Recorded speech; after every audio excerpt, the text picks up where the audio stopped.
Liamas. Thank you very much, Secretary, for joining us. Good evening, Richard. Anytime, no? Kumusta yung envoy from China? Yes, exactly. Marami tayong catch up dun kay Special Envoy, I don't know, to China or from China. Pag-usapan natin si Tatay Digong shortly. But before that, Secretary Liamas, balikan natin itong issue na we didn't manage to discuss in our previous podcast. And I think I'm sure you saw the comments, especially on YouTube. No, the comments were very, very positive, and it's rare to get 99% positive comments on YouTube. As you know, YouTube is a bit wild. Facebook, medyo makontrol pa natin. So I think that means there's a lot of appreciation of the constructive discussion we had.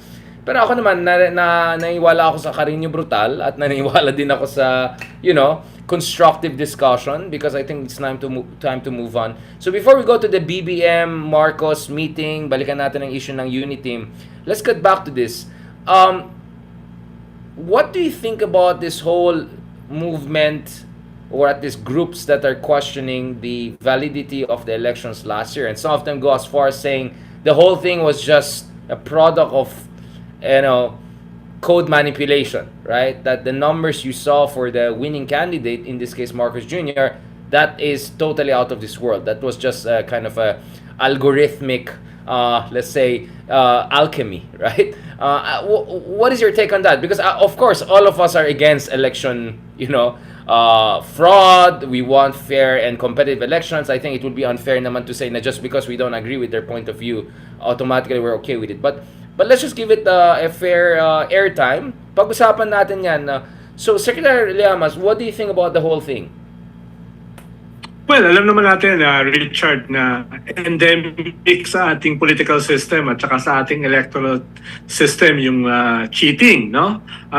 Usually, ang debate dyan ay how massive, no? How will it affect the outcome of an election, no? Whether local or national. Pero whether merong cheating sa ating system, mukhang wala namang nagsasabi na wala, no? So nung unang lumabas itong expose na to ay iba-iba yung reactions, no? Halimbawa, yung mga nag-participate sa election ay hindi nila masyadong sineryoso, no? Dahil nga yung sarili nilang mga poll watchers, yung sarili nilang vote protection ay wala masyadong nakita na significant or massive cheating to affect the results, no? Ikalawa ay hindi naman ganun kalayo dun sa mga surveys, yung mga results. At itong mga surveys na ito ay hindi lang naman kinontrata nung winning candidate. Mismo yung natalo ay marami rin siyang survey na pinagawa. Kaya medyo hindi natin nakita sila na nag-ingay, no? Pero immediately after the election, makikita na natin na mayroong mga nagrereklamo, no? Pero ang kaibahan kasi, Richard, ay parang work in progress eh. Halimbawa, dati tahimik yung PPCRB. Dati tahimik yung mga foreign observers, no? Unti-unti ay nagsasalita na rin sila. Teka, baka may problema, no? Teka, baka may problema. So, yung mga dating nagreklamo, yung mga nauna, nadadagdagan as we go along. Tapos, iba rin kasi yung mga data na lumalabas noon at saka ngayon. Halimbawa, sabi ng ilang mga lawyers na very circumstantial yung mga nilabas. Naalala mo yung Rappler nga sumagot na itong theory of big numbers, may paliwanag dyan, no? Sabi ng Rappler. Kaya sinasabi nila, itong sinasabing alleged na anomalies ay can be explained, no? Theoretically. Right. Medyo theoretical pa noon, Richard, dahil wala pa namang kasing mga ebidensya, no? Kaya nung last year, ang sinasabi ng ibang mga election lawyers, very circumstantial pa lang yung mga claims of cheating, no? Whether massive o hindi, no? Pero this year may mga lumalabas na. Halimbawa yung last May may lumabas na mga bagong data, no? Tapos last month lumabas yung IP address, no? At nakakadagdag dito sa mga Ronald, can we suspicions. stop lang there? So I mean, just to explain for folks, I mean, none of us are computer scientists, but from what we understand is that one is the parang isa lang yung IP address for supposedly law of transmissions. The other one is ang bilis daw yung transmission na unbelievable, Yes. diba? So the two, one is the speed, one is the inconsistency between the IP address and the expectations of that parang tumutugma dun sa inflow of the vote numbers, no? So this is what we're getting out of the supposed expose Yes. over the past few months. Just to clarify dun sa mga hindi nagfo-follow Yeah, dito yeah. sa usapin na yan. Yes, Secretary, Ngayon nga, please go hindi ahead. na speed lang yung kine-question eh. Paano nung last year, speed eh, masyadong mabilis. Di ba? Yung transmission daw, parang parang improbable yung bilis, no? Ngayon, ang sinasabi na ni Secretary Rio ay hindi lang yung bilis, no? Ibig sabihin, kung halimbawa mag-send siya ng text, no? Pwedeng ma-delay yung sinend na text, no? Pero kailangan niyang isend yung text bago mo ma-receive. Dito parang sinasabi niya, wala pang sinesend na text, may na-receive na. No? So yung hindi na ito usapin ng speed, no? Parang meron talagang magic na. At least according to Secretary Rio, no? Right. Tapos nakakadagdag diyan yung mga sagot ng COMELEC. No? Parang yung sagot ng COMELEC, either they're too incompetent or meron talagang itinatago, no? Or both. No? Minsan kasi magkasama yun eh. Not mutually exclusive, yeah. Halimbawa, pinaliwanag ni COMELEC chair na wala namang problema na ginamit namin yung isang IP address. 'Di ba? May problema dahil wala sa batas yun eh. 'Di ba? Hindi pwedeng gawin 'yon, no? Kaya kung may papakita na meron talagang smoking gun, that's an impeachable offense. No? Yung gano'n. Dahil wala sa AES law yun eh.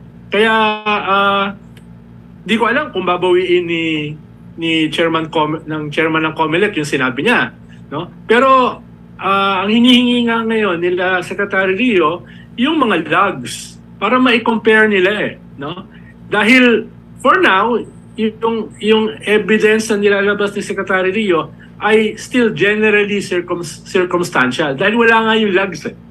Yun yung magpapatunay kung meron talagang nangyari or kung merong whistleblower na lalabas, no? Secretary, just a question on this now before we break this down because there are many dimensions, this political, legal, and also to a certain degree technical without us pretending to be more expert than we are. I mean, do you think that yung let's just say the accumulation of the exposés or accumulation of so-called circumstantial evidence are reaching or getting close to a threshold whereby you're comfortable to say na parang wait lang, oo nga no, is that how you see things are moving or you're seeing just scattershot the kind of doubts being thrown out but still not meeting any kind of or not getting close to a threshold whereby you'll say wait lang, may moment.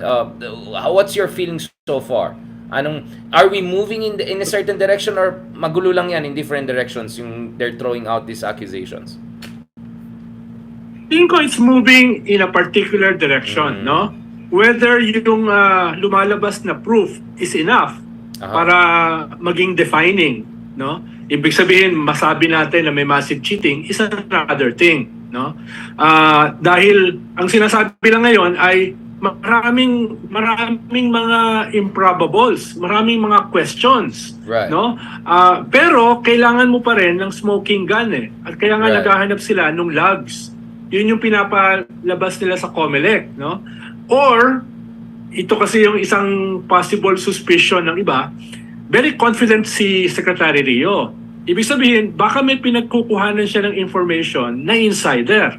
No, halimbawa itong lumabas na IP address. Pinanggalingan yan sa loob. Baka may possibility na may whistleblower in the future. Without the whistle. No? There's blower without the whistle. Magbabago. Yeah, there's the blower without the whistle. Yes, so magbabago itong pinag-uusapan natin, no? Na still generally circumstantial, na magkakaroon ka na talaga ng pruweba, no? For lack of a better example, parang si Chabit, no? You need a Chabit. Na magsasalita sa na merong ganitong klaseng konkretong anomalya na nangyari, no? Right, right. Yun yung pero ang tanong mo, is it moving into a particular direction? Yes. So, No? Is it enough? cumulatively, yeah. I don't think so, Yeah, no? yeah. Baka hindi pa. Kaya nga ang hinihingi nila, may magfa-file sa Supreme Court o nakapag-file na to ask the Supreme Court to compel COMELEC to release the logs, no, ng mga telcos para maikumpara kung meron ba talagang anomalya na nangyayari at masettle once and for all itong mga improbables, no, na nire-raise nila Secretary Rio at nung kanyang mga IT team, no. Siyempre, hindi mo rin naman na matatawaran yung alam ni Secretary Rio dahil dati siyang head ng DICT, no? Under the Duterte ang dagdag ko ng administration. tanong dyan, Richard, ay may alam ba si Secretary Rio dun sa 2019 elections? Paano siya yung secretary ng Yun nga, DICT? like, that's the thing, di ba? Nung 2019 Secretary election. Lamas, that's the thing. I mean, we're not talking about the stalwart of the Liberal Party. We're not talking about the chief of staff of President Aquino. We're not talking about someone like you, for that matter, even, you know, having worked under reformist administration.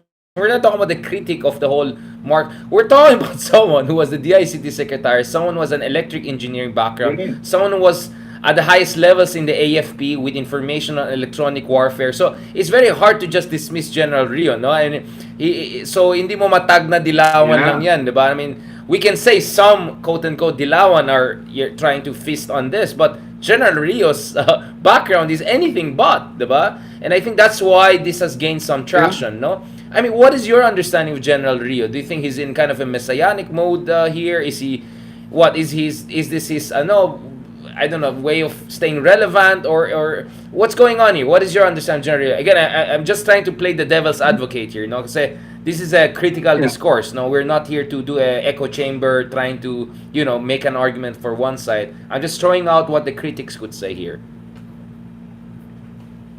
Hindi ko sigurado dahil hindi ko naman siya personally kilala, eh. No, hindi ko pa nga siya na-meet personally, eh. No? Kaya wala akong masyadong basis para i-judge yung kanyang motives para dito, no? Wala rin akong psychosocial profiling niya. So hindi ko talaga alam. Ang alam ko lang ay halimbawa ng 2019 election ay isa siya sa mga in charge, no? Dun sa IT component ng eleksyon, no? Kaya nga ang isang tanong ko, meron bang nangyari noong 2019 na naka-feed sa kanyang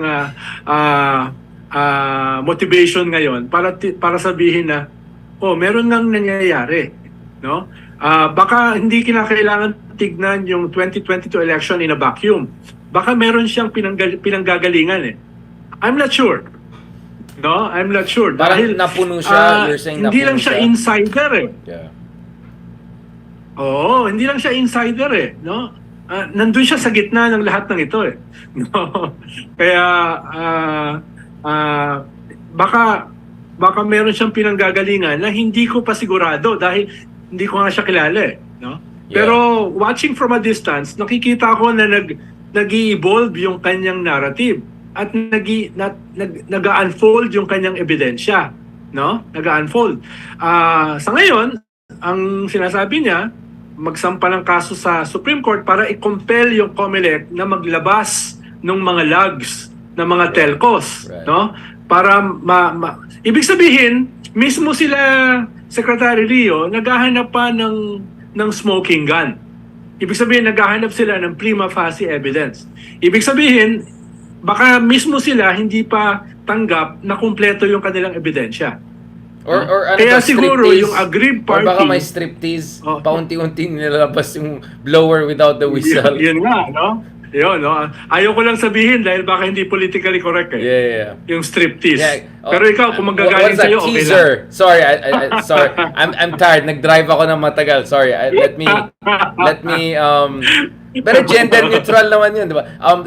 Teasers. I mean, ito ba yung teasers ba yung lumalabas dyan, if I can put it that way? Gamitin na natin, no? Talagang parang unti-unti may lumalabas, eh. Kaya nga, sabi ko, parang may confidence na pinanggagalingan si Secretary Rio. Parang meron siyang source of information. At itong possible source of information niya ay unti-unting naglalabas ng ebidensya. Mhm. No? Pero kailangan pa rin nila yung telco logs. no? Para maging Yeah. lalo na hindi maayos yung paliwanag ng COMELEC. Right. Thank you for that. So essentially, what we're saying is that we're withholding judgment on motivations of Secretary Rio, but at the same time, it's easy to say that Secretary Rio is not, invested like in the opposition or anything like that. So therefore, there's every reason for us to just give the guy a benefit of the doubt, right? Let's just see where this goes. Yeah. So at least that's our Exactly. provisional stance.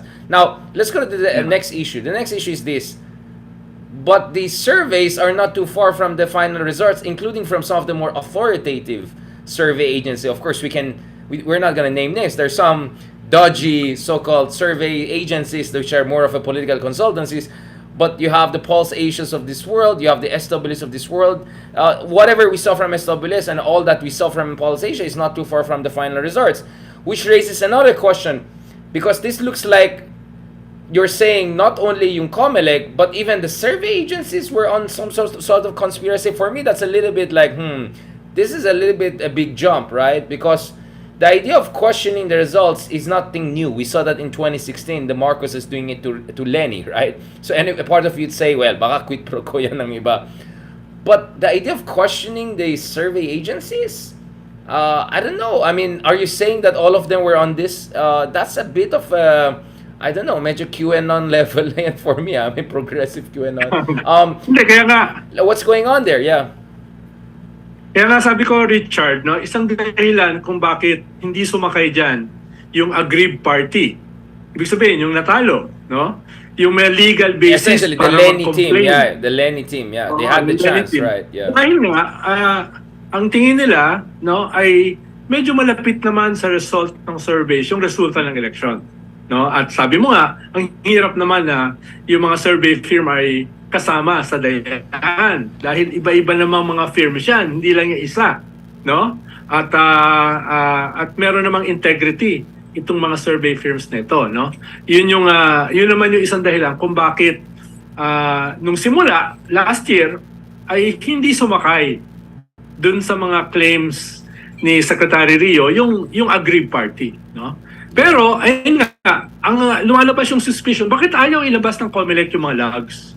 No? Kaya nga sinasabi ko yung handling ng COMELEC nagre-raise ng mga questions at saka suspicions. Kaya kung ang COMELEC ay mag-aayos, no? Baka mas madaling ma-resolve itong issue nito.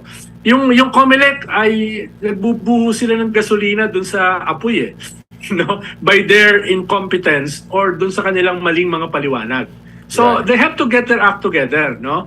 Hindi natin sinasabi na totoo ito, hindi natin sinasabi na kasama rito yung mga survey firms. Kaya lumalawak yung conspiracy, kaya lumalawak yung suspicion, ay dahil mali yung mga sagot ng COMELEC. No? At ayaw nila ilabas yung hinihinging ebidensya to finally prove na meron ba o walang cheating. No? Yung nagfo-foot dragging sila, ginagamit nila lahat para hindi maipakita yung mga logs, no? Kailangan mo pang pumunta sa Supreme Court to compel them. Bakit? No? Yun yung mga tanong, no? Sigurado naman ay hindi yung basihan natin dito hindi Google Trends, no? Which was my next question, right? Like, okay, ganito Ronald. All my love to our friends in the survey agencies. Some of them have been my colleagues, especially one of them at least when I was in LaSalle. I mean, you know who I'm talking about. So I personally can vouch for them, for their integrity. Ako naman, my only argument was, well, there was always the climate of fear, diba? That's why you're saying, that's why people always say, of course, Putin is popular. Because if someone asks you over the phone, do you like Putin or do you want to go essentially to jail? You're going to say, I like Putin, right? And my point is, we're not Russia, but things were not very reassuring when you had EJKs right and left during the previous administration. So my disagreement, perhaps with some of the friends within survey agency was, or partial disagreement was that I think the climate of fear element should not be totally dismissed. But that never meant that I was questioning either the popularity of the former president or the integrity of the institutions. But the climate of fear phenomenon, I think, is very real. I mean, look at the SWS survey. It says 7 or 8 out of 10 Filipinos feared being victims of EJK themselves, right? So the climate of fear is 100% real. But to say that the survey agencies are conspiring, ibang usapan na yan, di ba? Medyo, the evidence, the burden is also very high for that. And of course, there's conspiracy in this world, but there's conspiracy theory, which is a different thing from political conspiracy, right?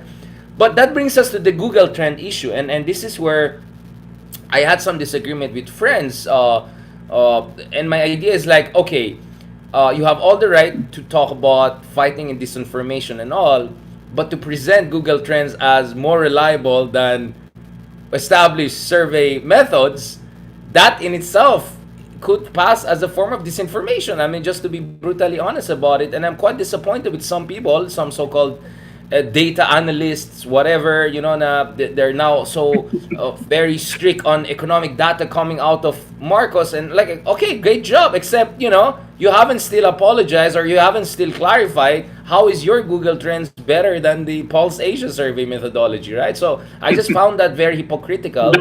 To be nice, right? I'm still nice about this. Of course, I could use other words about it. Maybe you can ask Leloy Claudio. He has a much more our good friend Leloy Claudio has a much more appropriate terminologies for that. Basta yung may mga meron dyan na ayaw magpahuling buhay, no? If you press them on the issue of Google Trends. I mean, what do you think about this whole Google Trends issue? I mean, I understand kung desperate ka, you want to keep people from not giving up on the campaign, you want to come up with something, but my sense is tapos ng elections and there's some people who are still insisting on this Google Trends. What is your take on that? Go ahead. Ang dami ko rin nakadebate tsaka nakaaway dyan, Richard, hindi lang ikaw, no? Dahil siyempre marami sa mga kaibigan natin may self-fulfilling prophecy eh. At nung hindi nangyari yon, galit sa mundo, no? Marami akong nakasama sa mga forum na talagang parang gospel truth yung kanilang hawak, no? At isa dyan yung Google Trends. Pero nakadebate ko sa kanila dahil ang sabi nila, accurate yan sa Canada. Accurate yan sa France, no? Sa kay Macron. Sabi ko, ibang-iba naman yun eh. Ibang-iba yung Google Trends doon, iba-iba dito. Dito yung Google Trends, no, ginagamit para i-monitor, tignan yung mga artista, para tignan yung mga produktong bibilhin, no? Hindi yan develop, no, as a political survey mechanism, I mean, no? Ronald, just to be clear, sorry, no? These people have missed the biggest elections, which is the 2020 elections, when actually Trump at some points had way more Google Trends picked than Biden, not because they love Trump, because Trump was so controversial, saying, stupid things right and left. So people will Google his name. That doesn't mean I want to vote for the guy. It doesn't even mean I'm a voter. So that's the fundamental problem with Google Trends. It's just an expression of interest in research, in searching on Google, not really preference as a voter. Yun yung isa ko namang sagot dun sa pinag-uusapan natin about survey firms, no? Hindi natin kine-question yung integrity nila, but survey firms are not perfect. Katulad ng mga survey firms sa US. They made a mistake, diba? Na underestimate nila na marami palang mga botante na ihiyang sabihin na Trump sila. Diba? So pag tinatanong sila ng survey firms, iba yung kanilang sagot. No? Nag-create ng margin na na inaccuracy, no? Right. At eventually, no, yung lumabas na resulta ay iba doon sa survey firm. So, sinasabi ko lang, without saying na mali yung survey firms, without saying na may problem of integrity, surveys are surveys. Dahil kung perpekto yan, wag na tayo mag-eleksyon. Mag-survey na lang tayo. Diba? Kaya nga survey firms yan eh, diba? Kaya, I'm not sure, no? Kung may maipapakita sila Rio, halimbawa yung logs ng mga telco na talagang ipapakita na may cheating. Alam naman natin meron, pero massive enough to overturn the election, then I stand corrected. 16 million ang yung difference, Ronald. I mean, if this were a 200,000 difference like what we saw in 2016, I'm all ears, 100%. Yeah. But the gap is 16 million. I mean, it's just too much. I mean, dadayain mo yung 16 million, medyo... I agree. Unless nga merong konkretong ebidensya na maipapakita doon sa mga logs ng mga telcos na talagang nangyari. Then babalikan ko yung issue ng mga survey firms. What happened then, no? Yeah. Pero for now ay wala pang ganong klaseng prima facie evidence, no? Na para sabihin na ganito ka-massive yung cheating, ganito na apektado yung resulta, no, ng eleksyon, no, etc. etc. hindi pa ako pupunta ron, no? I'm sure marami magagalit sa atin dahil sinabi natin yan, no? Dahil yung marami kasi parang may judgment na eh, 'di ba? May judgment na. Ang sinasabi ko lang ay mismo yung aggrieved party, mismo yung Lenny Camp naghihintay, no? Naghihintay at sa ngayon ay hindi sila nagsasalita dahil ang tingin nila ay kulang pa. Wala pang ebidensya para sabihin na naapektuhan yung resulta last election. Right. Parang sila dapat yung una magsasabi eh. Dahil sila yung aggrieved party eh. Diba? Pero tahimik sila eh.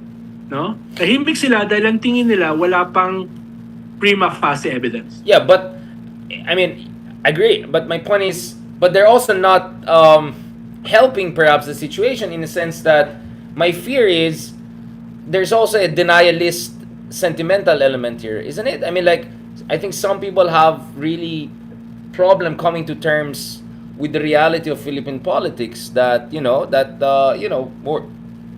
and more of our kababayans are not very into liberal progressive politics, right? I mean, you and I are the last people who want to hear it because we want to be in a progressive country, not even liberal, like progressive, right? Social democratic we want to be more of like Denmark, not US. So as painful as that is, some of us are willing to take it on its own terms and deal with it on its own terms, right? Because for me, there's no way you can change the world if you cannot accept the world as it is, right? That's the first step. Know what's the world, then work it from there. But I think for some people, the thing was just so shocking. It's so PTSD that perhaps we are talking about denialism here. Is that fair to say that some people are just, it's just emotionally more comfortable to think that BBM is a fake president? Yeah, I agree, no? Pero baka hindi lang siya denialism eh, no? May mga iba pang elements at play. Minsan liberals, no? Progressives, minsan meron siyang condescension eh, no? Sa mga tawagin nating less privileged na inaasahan nila dahil api sila, no? Bakit ito yung iboboto nila? No, parang may isang buong complex ng hindi pagkaunawa eh, no? Doon sa they see it as a Stockholm syndrome. Hindi lang hindi pagkaunawa doon sa constituencies na pinaglilingkuran nila or yung constituency na tingin nila ay dapat nagalit, no? Kung hindi, mismo yung essence ng populism eh. No, yung lagi mo yung pinapaliwanag. This is populism. This is the seductive element of populism or even authoritarianism. No, ito yung kanyang at ito yung weaknesses ng mga liberal democratic institutions na na-maximize nung ganitong klaseng populism, ganitong klaseng authoritarianism. So, medyo mahabang paliwanagan eh. No, yung denialism ay not enough. What I mean by denialism also is in two ways, right? One way is denying the appeal of authoritarian populism. Let's just call it the dark magic of authority. Yeah. But the other one is also denial of shortcomings of liberals, both when they were in power and also how they handled the campaign. I think anyone with a sound mind knows that the campaign was not carried in the best way. The communications was so magulo all over the place. The emphasis was more on honesty rather than husay, which is what all the data was saying. Last time I checked, Ronald, none of the top tier political scientists in the world were really sought for advice. No offense to some people. So I'm just not sure the campaign was optimal. Not to mention, people came out because they love Lenny, right? But I'm just saying that doesn't mean the campaign was handled in the best way. But it's also about accepting the fact na nakakulang talaga. I mean, you were in the Aquino administration. You know your shortcomings, right? And I'm not saying this to say you were bad people. I'm just saying, natin maraming pagkakulang. I'm not talking about middle class people like you and I. I'm talking about for our less privileged brothers and sisters. Was there really a transformational change during the reformist era? I'm not very sure about that. So I think denialism also internally, in denialism in terms of acceptance of their own shortcomings. Whether it's a campaign, whether it's one of the reasons I'm doing this podcast is because I realize hindi sapat yung nagsusulat lang ako sa malalaking newspapers or sa TV channels because that's really not how you reach people. That just says you're someone important. But if you want to reach out to people, you have to do this on a regular, daily, informal basis. Kaya I'm doing blogging, right? We kind of learned that from the other side, right? So I accepted na nagkukulang ako on my part. You know, I mean, I'm not anything big, but even in my own small part, I could have done better. So this is my way of accepting that nagkukulang tayo and we have to do more of this. That's what I meant by denialism. It's really a two-dimensional kind of denialism. Well, in other episodes, no, ay diniconstruct natin yung mga weaknesses na yan. The liberal democratic institutions, no, the progressive movement, the liberal democratic movement, the strength of populism. So pinag-usapan natin yan in varying degrees sa ibang mga episodes. Pero halimbawa, you do not prepare for a presidential campaign during the filing of candidacy. Ibig sabihin, mahabang panahon para maghanda eh. At in a way, yun ang ginawa ni Bongbong. Ilang taon sila naghanda, no? Even before 2016 nung natalo sila. Naghahanda talaga sila for the flag. 1991. No? Naghahanda sila, no? Oh, pero Lenny decided to run during the filing.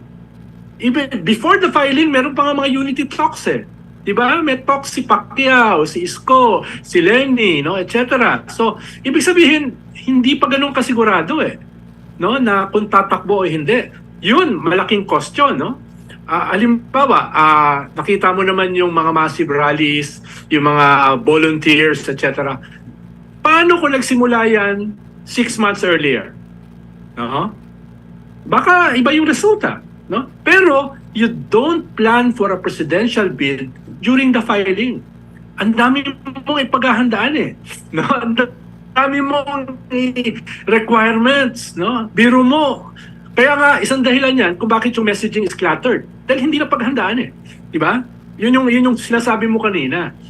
That's partly because very late in the game, yung decision to run. No?